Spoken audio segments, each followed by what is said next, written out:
saka natin siya speed test para malaman natin kung makakatulong ba siya or hindi. So try natin siya speed test.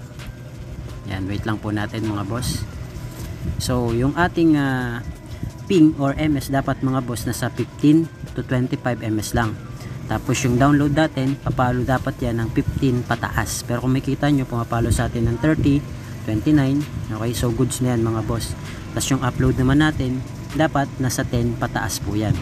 Okay, so sa atin, pumapalo naman siya ng 7, 8, 9, 10, 11. So depende. Okay, pwede naman kayo mag-airplane mode ulit. Okay, para mag-refresh yung inyong data. Okay, so kahit ganyan yung mga boss, pwede na po yan mag-play ng mga 12 hours video na naka 1080p. Hello mga boss, welcome back dito sa ating YouTube channel. Kumusta? Salamat nga pala sa walang sawa at patuloy na pagsuporta dito sa ating YouTube channel. Okay, so meron na naman tayong i-update sa inyo mga boss para po sa lahat ng mga gusto pong mapalakas yung kanilang mga internet signal. Okay, lalo na po sa mga taga-probinsya. Okay, so kung dead spot po dyan sa area nyo, pwede po kayong pumunta sa bayan o kaya sa palengke o kung saan man po na makakasagap kayo ng maganda-gandang signal para matry nyo po itong ating setup. Okay, so ako pala mga boss ay naka-unli data, token text po yung gamit ko. Yan po yung ating promo.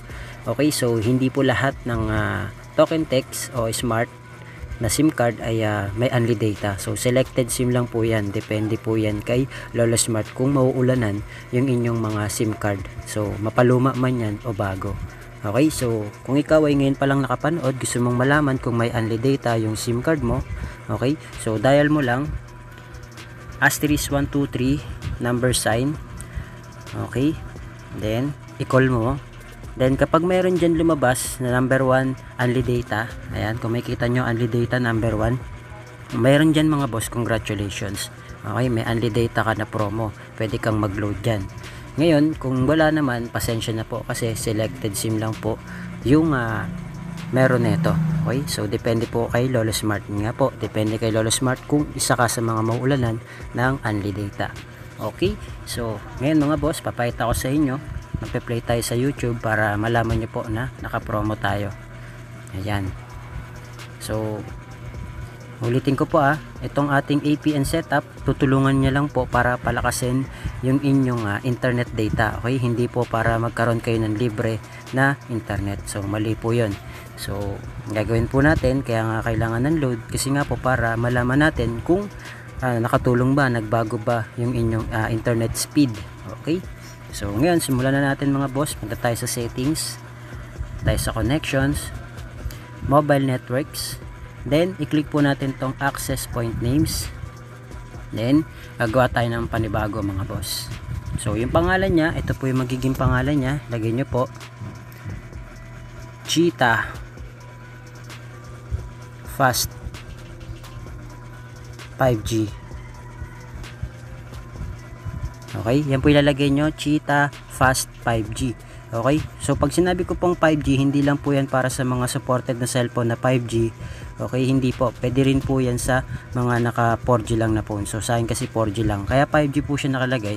Ibig sabihin, speed like a 5G na rin po yung internet nya, speed. Okay, pero ulitin ko po, depende pa rin sa location natin kasi hindi naman tayo pare-pareho ng mga location. So sa akin mga boss, malakas naman siya, pero kung dyan sa area nyo dead spot, try nyo po ito, baka sakaling makatulong po.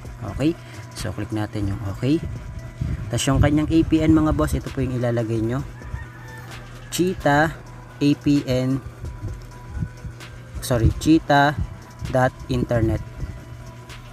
Yan, ayan po cheetah.internet. Ayan po yung lalagay nyo. Click natin yung okay. Tapos dito po sa username mga boss, ito po yung ilalagay nyo dyan, Cheetah Fast 5G.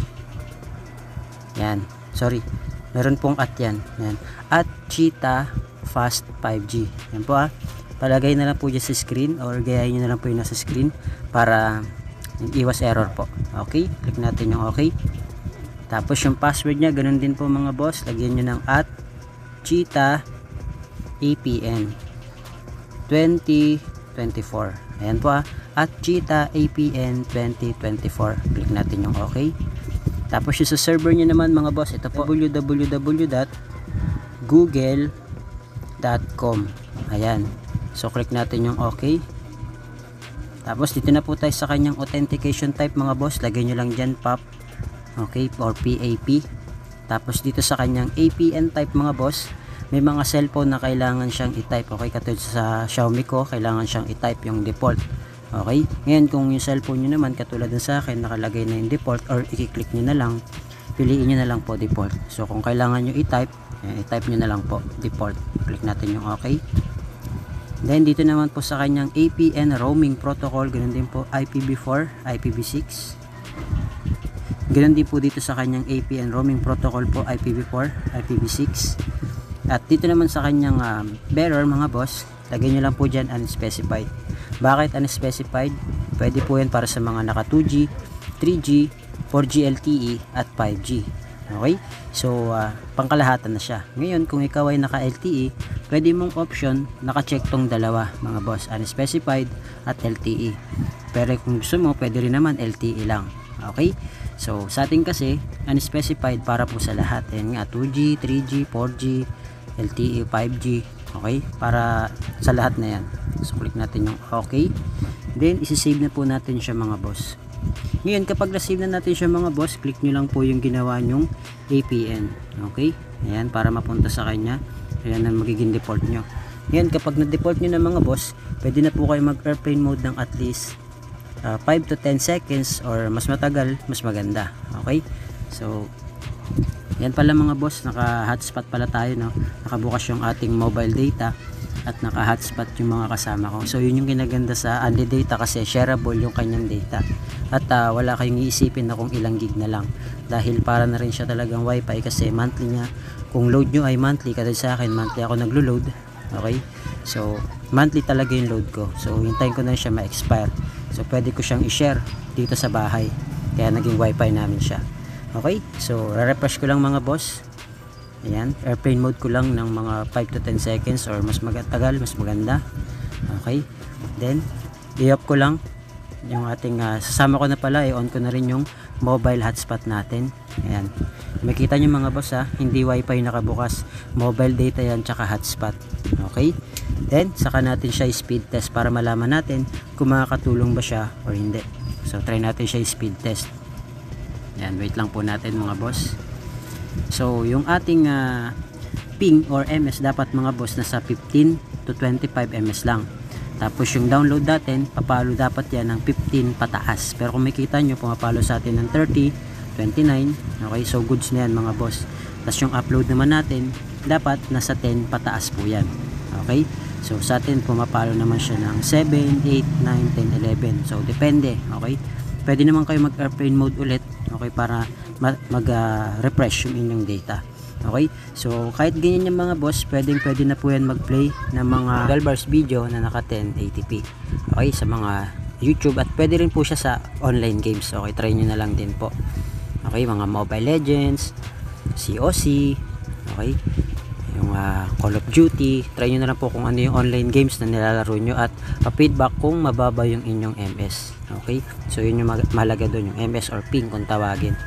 So try natin sa YouTube mga boss. Play tayo sa YouTube. Kailangan close natin para malinis. Ayan, play tayo sa YouTube. So ayan mga boss. Ngayon, hanap tayo ng 12 hours video. Play natin to mga boss. Ayan nagpi-play naman kagad siya. So ulitin ko po depende pa rin po yan sa mga area nyo. Skip lang natin. Ayan, so taasan natin yung resolution mga boss. Taasan natin yung resolution mga boss. Quality, advance, 1080p lang. Ayan, yun po forward natin. Kaya makita nyo mga boss nagpe-play naman po agad siya. Okay, so yun mga boss, I hope na gumana po sa inyo tong video tutorial natin and feedback na lang po kayo kung working po sa inyo or hindi. Okay, so marami pa tayong i-update sa inyo mga boss. Pwede po kayo mag-comment at pwede po kayo mag-suggest dyan kung ano yung mga pwede nating gawa ng video tutorial. Okay, so yun lang mga boss, maraming salamat. Thank you, God bless, see you on my next video.